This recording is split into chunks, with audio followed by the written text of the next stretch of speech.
Actually, the snare at 3:27 was not adequate enough to be on a Dream Theater record, and that is why this whole album is trash, and Mike Mangini will never be as good as Mike Portnoy. I'm gonna find like the 30 million douchebags on Reddit that said exactly that. I just don't understand, like, how do you sit down, right, like Sunday afternoon, you put your headphones on, you're like, all right, time to listen to this new DT album, and you're just like, oh, pause right here, rewind a little bit, this snare right here, I'm done with the album. Get it out of here. I know we said our next Dream Theater review would be Awake, but it's been like 69 years since we did an actual formal Dream Theater review. We're working on a seismic project for that review, which will hopefully be done very, very soon, that I've been busting my ass on. So here's a nice holdover for you. And of course, we had to bring back DT because of the recent news. The first thing that really took me by surprise, insane genius and masterpiece, was the muddy boots on the cover. That was the best thing. Yeah, here's an awesome picture of like that mountain in Sweden. This is missing something.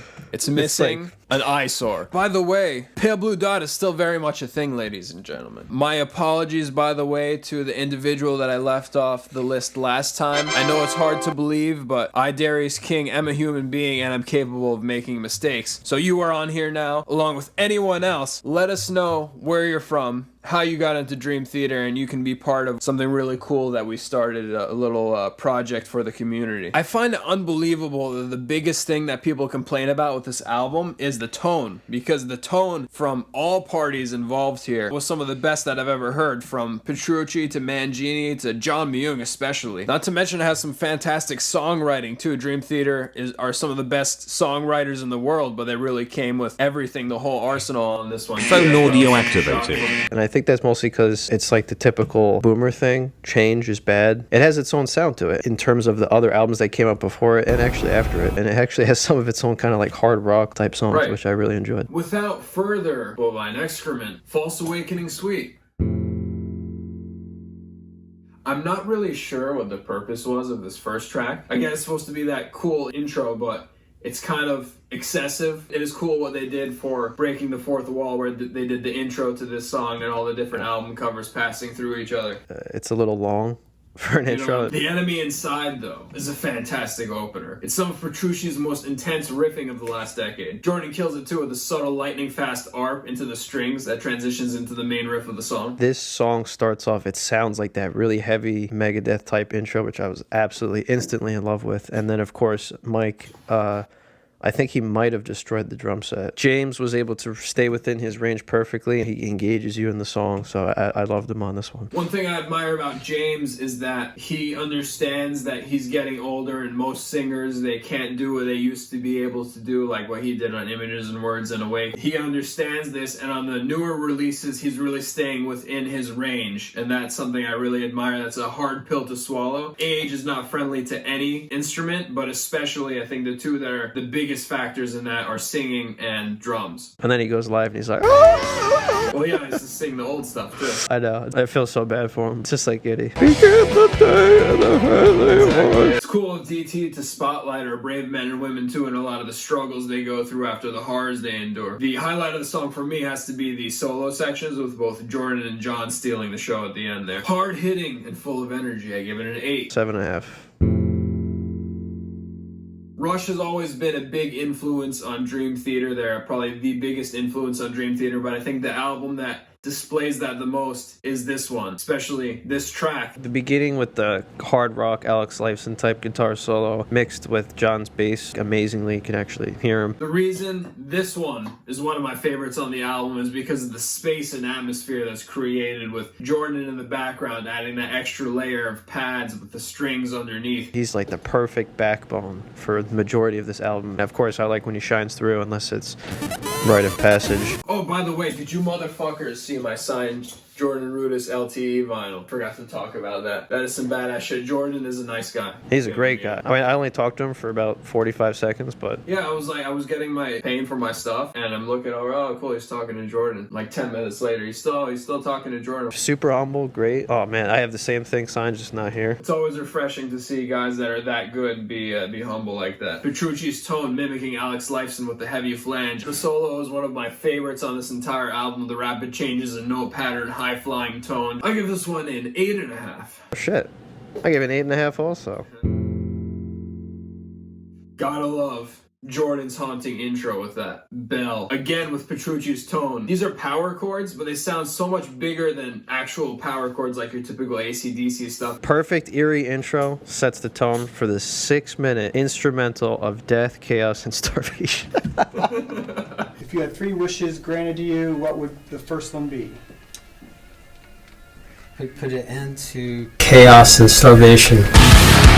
I wrote that. I had an inside joke on this show. We gotta show that like every episode at least once. when I was writing my notes, I was like, I gotta put this in here. This is also one of Mangini's better performances since joining Dream Theater. He's highlighted prominently throughout, and they even put tasteful flange effects at certain parts as well. Oh yeah. It's as heavy as it comes with, of course, the prog scales and time changes. Around 3 minutes and 40 seconds, when it changes to the slow melodic pace, it's like perfectly transitioning. Absolutely, and Jordan comes with one of the coolest organ patches I've ever heard. And then he tried to arrest someone during one of his solos. John Myung, of course, up front and center as well. Hard to not be with that tone. And it opens up perfectly for the grand wah solo, too. Absolutely stellar stuff. The speed and technicality of the group is displayed nicely on this one. I give it a 7.5. Another fantastic instrumental. I give it an 8.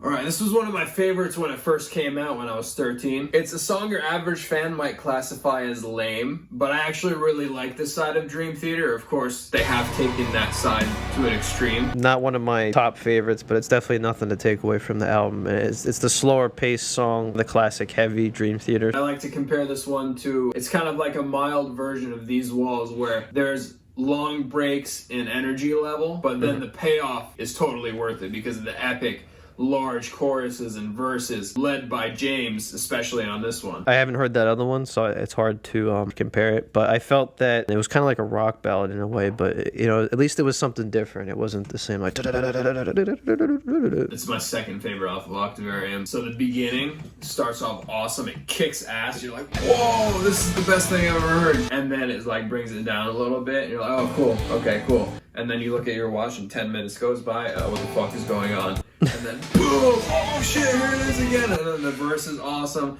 And then the slow part, and you're like, okay, here we go again. And then, boom, it explodes again. Okay, that's true. That's how the song was. And a key changes so smoothly right after James is done with that one verse, right into the start of John's solo. Great send-off at the end as well. I give this one a 7. So I give this one a 6.5.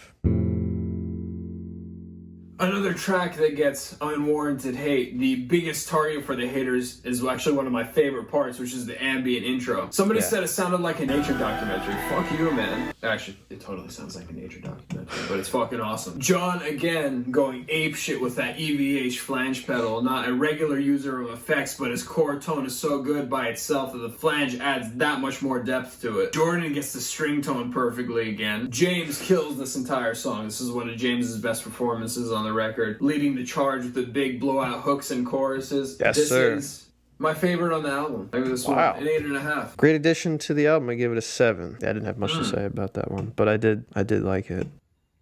Whack. Another big Rush influence song, especially the beginning, which sounds like it could have been something off of Signals. Yeah, I thought it's definitely the Signals for the intro. I thought for a main majority of it, it actually kind of had a Clockwork Angels type feel to it. And Definitely even the acoustic lines up pretty closely with Closer to the Heart. John Myung, ironically, has written some of the best lyrics in Dream Theater's history, as evident here with his powerful philosophical statements on clarity in times of despair. And chaos and starvation. Chaos and starvation. Yeah. The one thing that I thought was weird, though, was the vocal melody. The words are awesome, but they're just super awkwardly shoved into the song. Like when he goes, slowly shedding light, swimming in the sea of time, for like 10 minutes, because there's supposed to be more words in there. A lot of that has to do with John Myung's lack of experience with talking. Instrumentally, it's a standout too, carrying over many of the themes from Behind the Veil, and Jordan with shades of the dramatic turn of events choir patch. Great bass mix, the acoustic guitar, the shredding, Jordan's background, great. I love it. It's one of the ones that I revisit. I don't know what the fuck Petrucci was thinking during that second solo there. It kind of sounded like I skipped over to Jimi Hendrix there for a second. Lyrically, though, some of the best Dream Theater has ever offered, so I give this one a 7.5. I give this one a 7.5 as well.